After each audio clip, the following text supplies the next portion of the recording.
بھارتی غیر قانونی زیر قبضہ جموں کشمیر میں غیر قانونی اقدامات کو 1 سال مکمل ہونے پر تحریک کشمیر اٹلی نے بریشیا میں یوم سیاہ کے طور پر کشمیر کانفرنس کا انعقاد کیا۔ احوال تنویر ارشاد کی اس رپورٹ میں۔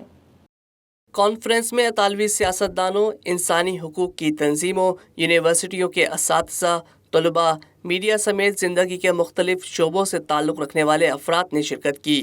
کانفرنس میں صدر آزاد کشمیر سردار مسعود احمد کا پیغام بھی سنایا گیا، جبکہ کشمیر پر ہونے والے مظالم کی ڈاکومنٹری فلم اور کشمیر پر اقوام متحدہ کی قراردادوں کے حوالے سے بھی شرکاء کو آگاہ کیا گیا۔ اطالوی کمیونٹی نے کشمیر کی موجودہ صورتحال پر انتہائی افسوس کا اظہار کرتے ہوئے کہا کہ عالمی میڈیا میں کشمیر کو دو ممالک کے درمیان متنازع علاقہ بنایا جاتا ہے، تاہم آج کانفرنس میں بھارتی مظالم کے حقائق سے مکمل آگاہی حاصل ہوئی۔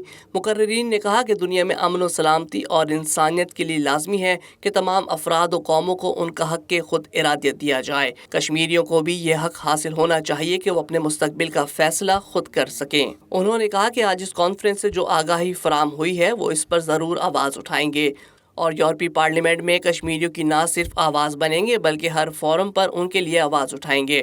اس موقع پر خطاب کرتے ہوئے تحریک کشمیر اٹلی کے سابق صدر شیخ تنویر احمد نے شرکاء کو بتایا کہ بھارت نہ صرف کشمیریوں کی نسل کشی کر رہا ہے بلکہ اقوام متحدہ کی قراردادوں کی خلاف ورزی کر کے دنیا کو ایک نئی جنگ کی طرف دھکیل رہا ہے۔